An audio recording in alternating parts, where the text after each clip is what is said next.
Here we go. We are live on LinkedIn Live with top tips for planning your hybrid event with your hotel. For those of you tuning in today, thank you so much for joining. I'm Elias Puurunen, founder of Tractus Events. I won't take up too much of your time today. Let's jump right into the topic at hand, which of course is taking a look at some of the tech details for planning out your hybrid event with your hotel, event venue, whoever you're going to be hosting your event with in 2021 and beyond. So who the heck am I? My name is Elias Puurunen. As I said, I'm a founder of Tractus Events. We started as a simple QR code, scan yourself in, scan yourself out event app. And since then, we've moved into online and hybrid event production. Obviously, 2020 was a bit of an earth shaker for everybody, and it was for us too. I've got background in the event industry, programmer by trade, wrote some really cool tech for the 2010 Beijing Olympics, and I've been producing live videography since my high school days, so that should give you an idea of my credentials. And I like to say that I'm bilingual. I'm fluent in English and tech, so I can speak to the tech people and translate what they have to say for regular humans and translate what humans say into what the tech people need to know. So our agenda for today is fairly straightforward. We're going to try to make sense of the bits and bytes. How much bandwidth are you going to need? What is bandwidth? We'll talk about the audiovisual. What do you need to take your event hybrid? Turns out if you're already doing some videography at your events, you're already set up to do quite a bit.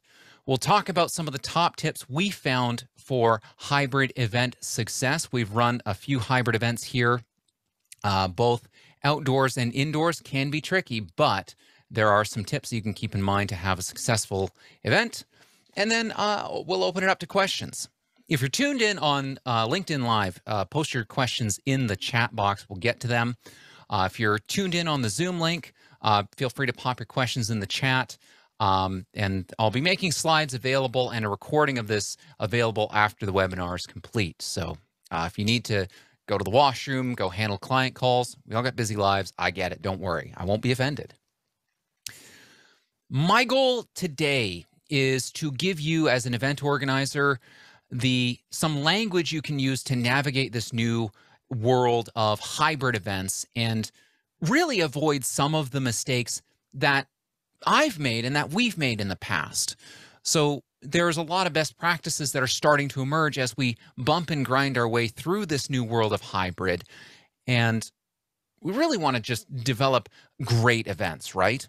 I also want to empower event venues, whether it's hotels, conference, convention centers, whoever you are. I want you to be able to offer these amazing spaces that you have for event organizers and allow them the opportunity to organize these awesome hybrid events at your venues. Because ultimately, at the end of the day, this is all about us as an industry coming together to put on amazing events for our delegates, our sponsors, our exhibitors. We're all in this together. So if we have a common language which we can use to talk with one another, we're just going to put on better events.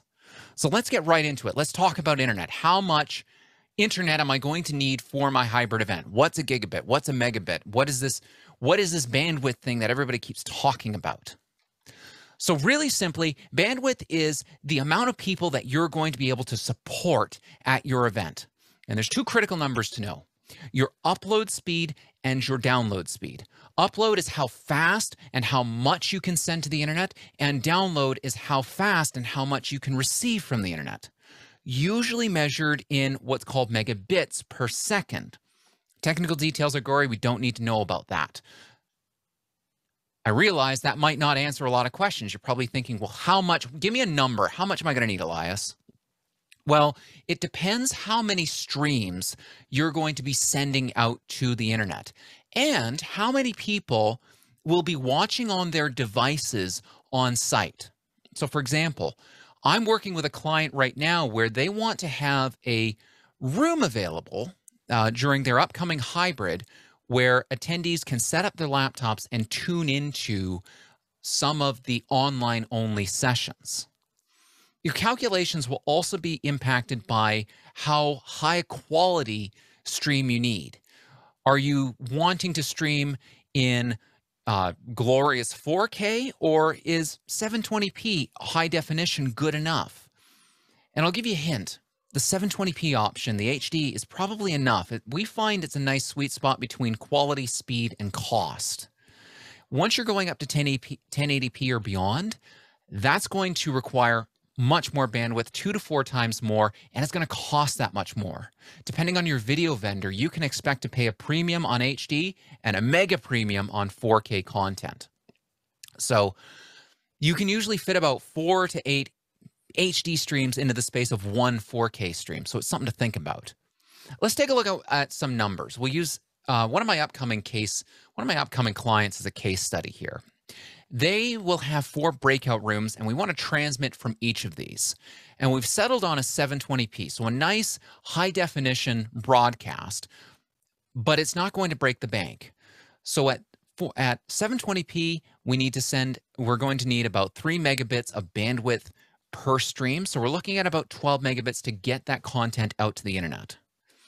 We're going to have another 2 online breakouts, each transmitting at 720p, which means that if you're watching both at the same time, which you're not going to do, you're going to watch one, each viewer is going to need 3 megabits per second. So if we have 50 local viewers watching, we need 150 megabits of download needed.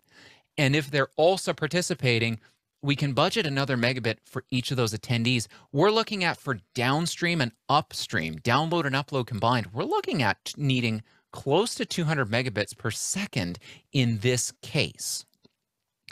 So roughly speaking, your quick numbers, if you're doing a 720p stream, 3 to 5 upload per stream, 1 to 2 upload plus 3 to 5 for each local participant that's sending their camera. And this will also depend on your event platform. We find that Zoom constantly clocks in between 2 to 5 megabits per second, send and receive. They usually cap participant videos at a low resolution, even when you have your HD settings turned on. So Zoom can be a great option if you're in a bandwidth-constrained environment. Our own platform, the Tractus platform, we can do trade-offs. We've got an awesome video vendor we work with, and we can do trade-offs where, you know what, if you want to do 4K HD, that's awesome. We can do that. You just need to have the bandwidth and the money to do it. Or if you want to go down to just regular 720p HD, we can do that too. Give the best of both worlds. Now, on top of the bandwidth, when you actually get into the venue, another piece of tech to consider is whether you're going Wi-Fi or hardwired. Biggest piece of advice is, whenever possible, for your laptops, your computers that are connected to the internet, hardwire them into the venue on network cables. So you want to actually have physical network cables for this. Most venues can also, with their physical connections, give you what's called a VLAN solution with guaranteed bandwidth. You might need to ask for this, but they can usually set up a scenario where you say, you know what, I need 50 megabits of internet at this jack, and they'll be able to make that work for you. The reason why we want to go hardwired whenever possible is because Wi-Fi networks can only have so many devices, like phones, laptops, tablets on them, before they get overwhelmed. And then you toss in wireless mics, which can share that same frequency, Bluetooth, people firing up personal hotspots. The air can get messy. What we even go a step further and actually usually build a network on top of the hotel or venue. They basically give us a network jack and say, plug in here. We plug in our own hardware and build out our own network on top of that so we can have full control over the network, but always test this in advance. Make sure that everything works. This is where venue and site visits are critical. Let's talk about a case study. Back in 2018, we helped run a trade show. We had 25 vendors and 200 attendees, and each of the vendors had between 1 and 3 reps. Some of the vendors had 5 or 6. Now, all the vendors, of course, had a phone, and most of the vendors also had a tablet or a couple of laptops for their booth. So you're looking at like 5 to 6 devices per vendor. Once we had everybody set up, plus the staff and volunteers, we had close to 200 devices on the Wi-Fi. It was getting pretty slow. Then we started to admit more people we opened the doors and we started to admit people. And that's when it really hit the fan. Because after we admitted about 50 people, we couldn't connect anyone else to the Wi-Fi. We found out the hard way that the venue's Wi-Fi only supported 254 devices. So we had run out of room. There was a hard limit of 254 devices, laptops, tablets, cell phones. We had to get an emergency contact on Saturday to actually reconfigure their network to open up and give us more addresses so we could have more devices on their Wi-Fi. And that was tough. We had a bit of egg on our face to open that up on demand. So the moral of the story is you always want to ask the venue how many devices they can support. And moreover, have you tested that? Is that a soft limit? Is that a hard limit? We'll talk about that more in a few minutes. Another case study, we're doing a hybrid event coming up in 2022. We're anticipating about 100 people. That's what our venue can hold, and then have another 50 to 100 people online. Our venue that we're using so far, their network supports 150 devices on their Wi-Fi in their main ballroom, and they're giving us a 50 megabit dedicated circuit for doing our streaming. This is hardwired. On their Wi-Fi, all the devices get maximum bandwidth of 5 megabits per second, and the venue's total bandwidth is 500 megabits per second. So after doing some rough calculations and using some averages that we've found, we find that people usually carry 2 to 3 devices on them at a conference. We found that in that main ballroom, if we have each attendee with a laptop plus a phone, 2 devices per person, at max capacity, we've exceeded their Wi-Fi limits. And so we've gone back to the venue to ask them, like, what can we do about this? Can we get the Wi-Fi network upgraded? We're still working those details out. So these are questions that you want to start asking now. These are conversations that you want to start having with your venue. How many devices can you support in each of your rooms? Who do we call to get those limits increased? Are those hard or soft limits? So is it 150 and then the Wi-Fi network doesn't allow anyone else on? Or is it we've tested up to 150? Find out from the venue too, what's the maximum number of devices you've tested on your Wi-Fi and how well did it work when you've got 150 people on? We've been in crowded ballrooms where we've had 200-300 people on and the Wi-Fi can slow to a crawl. These, you need to find out from the venue, is this something that you've tested or are you going with what your vendor has told you? And then if they don't know the answer to these questions, ask who can you talk to find out those answers. And again, specify how many devices instead of just attendees. Because remember, attendees can carry a lot of stuff. I mean, I carry 2 smartphones on me at any given time. Can you get dedicated hardwired connections for your streaming equipment? Is that going to be, can you get guaranteed bandwidth for your event?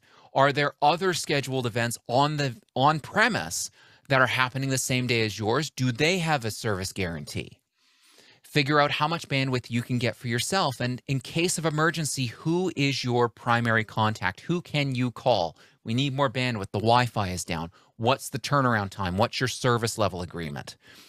And I would say that if you've got your event in 2022, now is a really good time to start asking those questions. What we found with some of the venues we've worked with, through it, I don't want to throw venues under the bus here. They're navigating their way out of this pandemic. There's a lot of questions, a lot of needs to get addressed. And some of these Wi-Fi networks, some of these networks haven't been touched in a while because we've been used to just meeting in person and streaming as a secondary concern. Your venues may not have the answers to these questions yet, but your prompting them gently might help them get those answers. So start asking these questions well in advance. And again, always do your site visits, always do your tests to make sure that your tech is going to work the way that you would expect. So now let's shift gears. So that's the internet side of things. You want to make sure that you've got bandwidth guarantees. You want to know how many devices you can support. You want to know that you can get a hardwired connection. Now, let's talk about audiovisual. What do you need? How do we bring the Hollywood magic to your event? Here are the big three must-haves. Every event must have these. We've had these before for most events, but now they will become even more important. Lights, camera, microphones. For lights, big consideration. When we are in person, our eyes are these amazing devices that can focus, can deal with low lighting, can deal with high lighting. They are hugely sensitive. Cameras, unfortunately, are not as robust as our eyeballs are. And so what looks good in the room light, or maybe good enough, may look dark and washed out on camera. The answer I always give to the question, how much light do we need, is yes. More light is pretty much always better. You can always turn down lights. It's hard to turn up a maxed out light bulb. And these days with LED lights, we can put way more lights on a circuit than we used to be able to with those massive halogen bulbs. Remember the massive halogen bulbs, the ones you could basically cook a chicken on? Well, we're past those days. For one of those lights, we can hook up like 7 or 8 LEDs. It's crazy. There's also a huge opportunity to work in your client's branding. So if they've got specific colors that they want to use, or they've got specific company colors, we can get LED lights now and backdrop and illuminate beautiful backdrops to give this a branded feel. And it doesn't add much to your AV budget. Just to give an example of a well-lit room and how the video can look. So in this scenario, this was a pre-pandemic conference. This was, we were recording for a client. The client, for whatever reason, we couldn't convince them to do the extra $3K on additional lighting so that the stage would be a little bit better illuminated. This was a well-lit room, and this was about as good as we could get the camera without it becoming blurry and just impossible to decipher. And keep in mind, this was on almost a broadcast level camera. So again, what looks good to us in person, and it looked fine in person, on video could look dark and washed out. So always go for brighter. You can always turn a light down. Now, in terms of cameras, what should you use? Well, if you've already got a video crew that you're using, that's awesome. You can keep your video crew as is and start using get used to using, say, HDMI switchers, which you might already be doing along with your laptop. All you need is a capture device in that case. Or you can start to think about using stuff like pan-tilt zoom cameras at the back of the room. We love working with pan-tilt zoom cameras that are equipped with something called NDI. What that lets us do is basically create a network of these cameras and then say, okay, camera 1 goes up to screen, camera 2 goes to the online audience. And we can switch things around, do some compositions. They're fantastic too, because we can set up some presets. Also, we can have kind of a dedicated camera operator. We can have a dedicated stream operator as well. Allows us to set up some presets for camera angles, zooms. And if we're using PTZ cameras that support something called Power over Ethernet, it means we can run one wire over to these cameras and it all just works. We love these with our clients. In fact, we even have worked with some clients to modernize their venues, and they have their own pan-tilt zoom cameras, and they're a fantastic choice. Along with doing your cameras, I suggest using some sort of a tool to mock up your venue. We like using tools like, say, SketchUp to map out the venue and get an idea, what are the camera angles going to look like? If we've got a camera that's mounted on pedestals at the back, how high is that going to be versus how high is the camera going to be mounted? Is that going to be at eye level? How far away do we need to be? How much wiring do we need to account for? So on the camera side, I would go with the pan-tilt zooms with NDI. You can build out a nice network. They're awesome. However, I would argue the most important detail to get right for any event is your audio. If your audio sucks, your attendees are going to hate you. I hate to be blunt about it, but that's just the way the world works. If your audio sucks, people will tune out. They're going to leave poor reviews. They'll become disinterested. They'll flip over to another tab and start working on something else. And this goes for your virtual and your physical speakers. What sounds good in the room for the rest of us may not sound good online. So we have to start thinking about, when you're setting up your audio, you have to think about, do I have the right equipment to send the room audio out to the online audience? And how am I going to integrate my online audience into the room? What you don't want to do is have an iPad on stage and hold a stick microphone up to the iPad. Don't do that. That will sound horrible. And just remember, nobody has ever turned off their audio so that their video would come in better. What's the first thing that everybody does when their audio quality starts sounding bit? They turn off their video. They'll turn off their video. If you get your audio right, your audience will love you. My top tips for equipping your speakers with their microphones is, I would always make sure each speaker needs their own microphone, especially when you're doing panel discussions. If you're trying to do the stick mic relay between panelists, a common mistake I see is, not mistake, but a common issue I see is you'll have one panelist that's speaking, and then panelist 4 on the other side of the stage will pipe up with a comment. The online audience, and basically anybody at the back of the room, won't hear the comment because they're not holding the microphone. Equip all of your speakers with at least a lapel microphone. Go with a headset if you can. That way it'll follow them around if they move their head. Handheld mics are all right, but I find that depending on the speaker, some people get freaked out by these. Don't forget about your live audience with a microphone as well.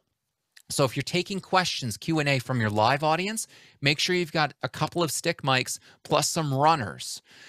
Your average question is going to take, what, 10 seconds, 15 seconds to ask, 20 seconds if you've got an attendee that wants to make a statement.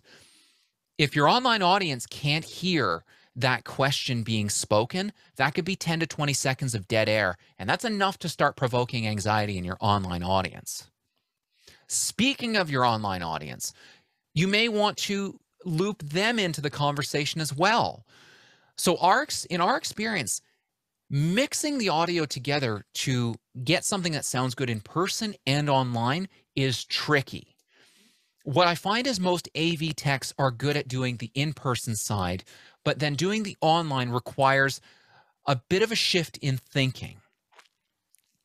You want to have equipment that will allow you to mix separately for in-person and online. We're a big fan of using your main out for the room audio and then using an auxiliary out that bypasses your faders, your volume sliders for your online audience. That way you can adjust volumes for your online audience separate from your in-person.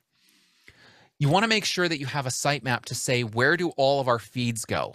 This can get complicated. And again, how does your audio sound to your online audience? You can have one person do this, but you probably want to have two people on this. When we're doing events, we generally have two people on, one for the on-site audio and one for the online audio, and they'll be talking back and forth with each other. Just to give you an example of a event we were running, we were doing a hybrid event where we had people indoors, we had people outdoors, and we had people online. So we had to send the audio 3 ways. The people inside didn't need to hear themselves. The people outside needed to hear the people inside and a bit of themselves to amplify outdoors. And then the online audience needed to hear both the outdoors, the indoors, and some of the online participants. And so we had to come up, it got so complex that we had to come up with a sitemap to figure out where are all these audio paths going. So this can be a tricky thing to figure out. And again, it requires some planning and forethought. It may require, depending on your event, it may require different equipment than you might be using right now. So audio is one of the biggest keys. If you can get this right, your attendees will absolutely love you. Now for your laptops, for your tech side, to actually get the audio and video from in-person to your online audience, one of the biggest concerns is, do you have enough devices to stream your content from on-site to your remote audience? Do you have enough laptops? Do you have enough tablets? How are you going to transmit your local breakout sessions? How are you going to transmit your local main sessions? So you might have a main stage. How are you going to transmit that? Do you have dedicated devices, or is everybody just bringing in laptops and we'll cross our fingers that it'll work? Around here, we have dedicated laptops that we use for nothing but events. That way we can control exactly what's going on. Are your laptops new enough to support streaming? If you're using laptops from, say, 2016 and earlier, they might not be powerful enough to do high-definition streams. So you want to test this stuff, again, in advance. How are you going to capture the video from local and transmit it remote? If you're using the PTZ cameras, you want to do some, you want to test that equipment ahead of time. That means you might have to rent the equipment for longer so that you can do some tests. And are you ready for, say, presenters that are using alternative software, say like Apple Keynote, and might not have brought the dongle to on-site with them? So there's a lot of questions you need to ask when you're preparing for these sessions. Also, never, ever use a built-in mic for streaming out to the internet. They sound absolutely terrible. Even for a breakout session, having a stick mic hooked up to a laptop is better than having a webcam at the back of the room trying to capture the room's audio. It'll sound echoey, it'll sound hollow, you'll hear all of the room noise, and your online audience will tune out immediately. So that's audio, that's video, that's cameras. So for the most part, if you're already doing session recording, you can probably just augment with a little bit of extra equipment and you'll be ready to go. But there might be some new roles that you need to account for. For example, you'll have your on-site session producers, but you might also have a virtual team as well. So you don't want to neglect the virtual side. You want to have your virtual technicians and virtual producers who are actually running through and making sure that your speakers are ready to go. You want to have AV technicians that are versed in the virtual side too. These can be your on-site people, but this can require some multitasking, and if you've got a volunteer audience, definitely you're going to need some practice, especially for your main tracks where there's more production. If you've got a main track where you've got a multi-camera setup, you'll definitely want to have two people, one person controlling the mix, one person controlling the cameras, preferably a third who's keeping an eye on how the online content sounds as well. You might even have a fourth that is dedicated to fielding the questions from your online audience. And again, whether you want to, if you've also got that fourth person keeping an eye and promoting people to be part of the projected content. So there's a few new roles that you need to keep in mind. Another important part is the testing. Is this all going to work on the day of? I'm a huge fan of testing all this equipment in advance. I'm a big fan of, experimenting. What we're doing right now is an experiment. We're going out to LinkedIn Live. We're doing some recording. We're testing some new tech here locally in advance of some of our hybrids that are coming up. Always be testing. Test, and test some more. Do your site visit with your tech crew. If you have audiovisual partners, if you have a streaming partner, if you have an event platform that you're using, make sure that they can all be present on your site visit, at least one site visit with them. Test your event platform on site. Test your streaming platform on site. Whether you're using Zoom webinars, whether you're using Zoom events, whether you're using Tractus Events, doesn't matter who you're using. Do your test on site. Do a test stream. Have somebody off site. Tune in. Do you have any issues with bandwidth? Is there any latency or lag? Is anything delayed? If you're using wireless mics, do you have any interference? Are there frequencies that you should avoid? So some mics can use the same frequency as Wi-Fi and Bluetooth, and they can interfere with each other. So be prepared to adjust on the fly. Always measure twice. Bring the tape measure, bring the trundle wheel with you, and figure out just how much wire you're going to have to run. You would be surprised.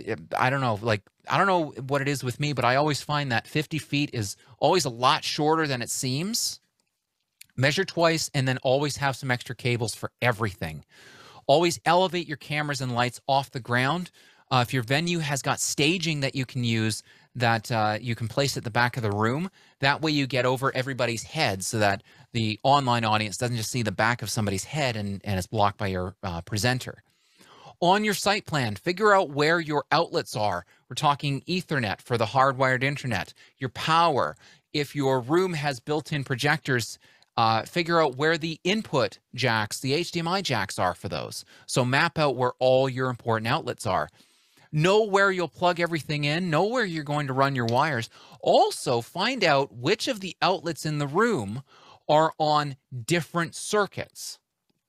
So that way you get an idea of, okay, we can plug in all of our audio equipment to circuit A over here, and then circuits B and C can be our lights so that we don't overload any of the circuits. When you're working with your presenters, both online and offline, always test what I call their dynamic range. Get them to talk really softly and then get them to go as loud as they can go. That way you have an idea of how loud or soft they are, and you can make sure that their microphone doesn't do what's called clipping or go and sound like fuzzy and awful and harsh. Test bringing in your virtual presenters to your live audience. Can everyone in the hall see them and hear them? Can they share their slides correctly? Again, rehearsals are great for this. It's not practical to do a rehearsal, to do virtual presenter rehearsals on site every single time. But as long as you do those tests with your event platform to know it'll work at your venue, you can be reasonably confident that everything's going to work. And again, if you've got a technical partner that you can talk to review your plans or say work with you in your event and your venue of choice, this can be a huge benefit. This can be a huge asset and could make the difference between the event going off without a hitch and having, say, an embarrassing moment. And, you know, obviously, shameless plug, this is something that we like to say that we're good at. You know, we've been doing broadcast for a long time. We've been doing live streams. We're doing hybrid and virtual events. That's our bread and butter. So, you know, we're here to help you talk to your different partners, your audiovisual partner, your event platform, your venue. We're here to help you. So with that, I think we've gone a little bit over time. So I thank everybody for coming in on this live stream today on this busy Tuesday. I will open it up for questions if we have any. I see that the commentary on the Zoom side is a little bit quiet, but for those of you watching this replay, I thank you very much for tuning in. I hope you found this to be of value. If you would like more information or want to get in touch, send me an email, elias@tractus.ca. Be happy to talk with you about your virtual and hybrid event needs. So thank you very much, and I'll happy to take questions now. I see George, you just turned your camera back on. You're still muted, my friend. I think I allow people to, there we go. Yep, just had to hit my stream deck. No problem. Elias, there's a lot more complexity in doing a hybrid event than either fully remote or all in person. And you know that like an all in person that you're just streaming out in the days before was a pretty trivial, you know, 4 or 5% add-on to what you were already doing, right? If you were recording.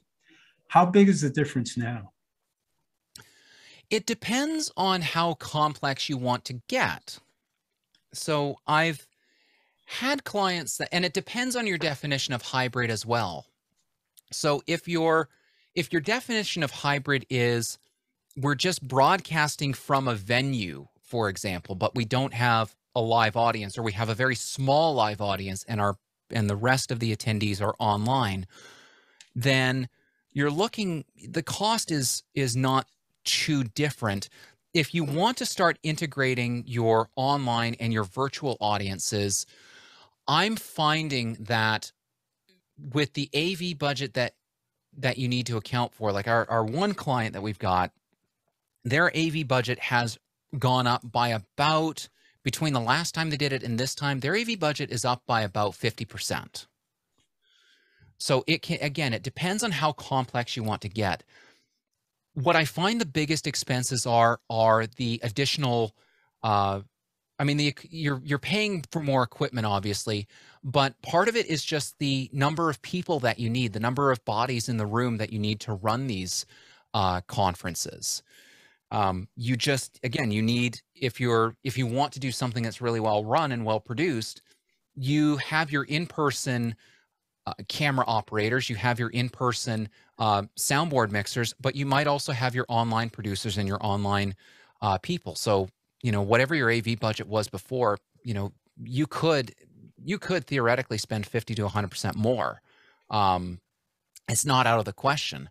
So it is something to consider how, when we're talking about hybrid, how much do we want to combine the audiences, and how much do we want to say, you know what, this content is exclusive to the in-person audience and this content is exclusive to the online audience?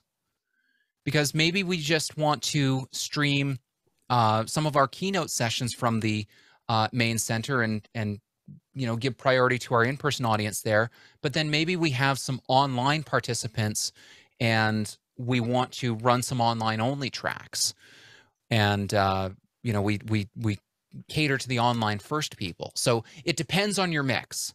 Obviously, the more complex you're going and the more you want to integrate the two, it's going to raise your AV costs. So I'd say, you know, take whatever your AV figure might have been in the past and start looking. I'd say tack on at least a third to a half more, potentially double. What's the advantage you see in going that route, in being able to do the two audiences? In being able to do the two audiences, I think that's something we're still sussing out. I think if you're just taking what we could do online and then saying, okay, we can do this in person now, and we're going to combine the two audiences. So we might have people online just, you know, send in questions, but we're just streaming out from the stage. I think you need to get back to, why are we meeting in the first place? Like, what is our objective here? If you want, I think we're getting good value out of thinking about what is exclusive to each of these audiences. There are in-person experiences that you cannot replicate as well online. You know, the in-person meet and greet, you know, dining, going to a restaurant, those impromptu bumping into each other in the hallways, just talking with other human beings, going on a local tour. I've got my one client that I'm working with. They're working on a local winery tour as part of their in-person programming. But then for the online audience, they're going to have their own breakout sessions during that time. And then we're going to record that, and the in-person folks, if they want to go back and watch that later, they'll have the option to. So it's about, I would say, if you're just going to take what we've been doing online and do it and try to replicate it in person, and say we're going to, you know, take questions from the virtual and the live audience, and we're just going to broadcast, and it'll be broadcast only from local. And then our online sessions, you'll be able to watch those in breakout rooms. I think that's missing the opportunity of what you can get with online and what you can get with in person. So I would think, I would encourage all planners to think about what is exclusive to each medium that we can take advantage of now that we're back in person. Obviously, the major keynotes where maybe it's not as interactive, you've got maybe a big name and you've got them for an hour, maybe that is broadcast only to both audiences. And maybe that's fine. Maybe we don't have enough time to take questions for that. You may want to say up the production value a little bit with that, with, you know, 2 cameras. With the PTZ cameras, one of the reasons I like using those is, again, while you're on one camera live, you can have the other camera being adjusted and then cut over to that. So before, you might need 3 or 4 fixed cameras and camera operators to switch everything around. Now you might only need 2 cameras, and you can save a bit of cash that way. So there's a lot of options when it comes to the tech, and you can just spend unlimited money. But my advice would be to go back to basics. Why are we here? Why are we meeting? What experience do we want to give each of our audiences? How can we take advantage of each of these mediums? I feel like I got a little bit off track with that answer. Oh, it was fulsome. It's a very complicated scenario when you're trying to satisfy. Well, you know the whole routine. It's hard to have two masters, and I would suggest, and maybe you can weigh in on this. Is it not going to be really hard to overcome the remote user's ability for every one of us to have a front row seat? You're not way up there on a stage, and maybe I'm looking you right in the eye. At least it feels like I am. That, yeah, speak to that, please. That's an interesting one, because you're right. With the online audience, and I think we've been coaching speakers for a little while to really look into the camera and treat it like, hey, you're one-on-one with that remote participant, right? We've been doing that for a while, so our speakers are going to be used to that. It's going to be tricky to get our online. Is it going to be tricky though? Because I feel like we can learn some lessons from an industry that has been doing this since really the dawn of television, and that would be the television industry. Because there's something magical when you've got that in-person audience, that if you've got a dynamic, focused speaker, that you might be in a room of 1,000 people, but when they kind of look over to you and they're coached on those strategies, when they look over to roughly where you are, it's like you're one-on-one with them. So I think what might help us is getting some coaching, not just helping get our speakers coached in not just how to interact with the people on stage, but how do we interact with our audience. This goes back to basic speaker training of, pick a portion of the room, pick somebody out in the audience, look at them. That field of vision is going to span out to everybody in that general vicinity, and you're going to feel like you're connecting with them. And then don't forget to look over to the camera every now and then and acknowledge the online audience. They're just as important. Maybe we'll get to a point where we actually have like transparent cutout windows. Like, how on the side of bus we can wrap buses in advertisement wraps? I was just thinking it'd be interesting to have like the virtual audience wrap on plexiglass in front of the cameras. And so and that actually prompts our speakers to look up at the camera and go, oh, hi, like you're there. It might be kind of a simulated thing, but maybe we need to get creative like that to remind our speakers, hey, like acknowledge both the in-person and the online audience and the moderators on stage too. It goes back to basic making eye contact. Almost a really large teleprompter. Yeah. That you could put that remote audience on, but still be able to see through it to some extent and see the people live. It's a really fascinating time. Well, that's done. That's an awesome one to actually, because if you get a teleprompter set up in front of those cameras, you could feasibly have the, if you're using Zoom or whatever platform you're using, it's like, oh, hey, there it is. I see on the teleprompter, there's the virtual audience. Cool. Yeah, or just if it was just speaker view, so I could get a heads up display of the person who was speaking to me and still see the live behind. Yeah. Do you know about eGlass? Have you seen that one? I haven't seen eGlass. Tell me about eGlass. Okay, so in education, and this was one of the office hour things I saw in education, they were demoing it on Saturday. And it looks like a big glass wall. And there's a math teacher writing math stuff on it. And the viewers are on the other side of it. There you go. Yeah, okay. Pretty cool, man. So this is like a transparent whiteboard, but then we've got our viewers on the other side, yeah? Right, and the camera's on the other side. Got it, okay. Right, and you can do heads up in places. And, you can bring in a video and drop that up in a corner. Obviously, you'd have to be aware of whether it's flipped or not, so you don't get Canada backwards and that kind of stuff. Sure. Yeah. This has been great, Elias. Thank you for doing this. Very interesting presentation.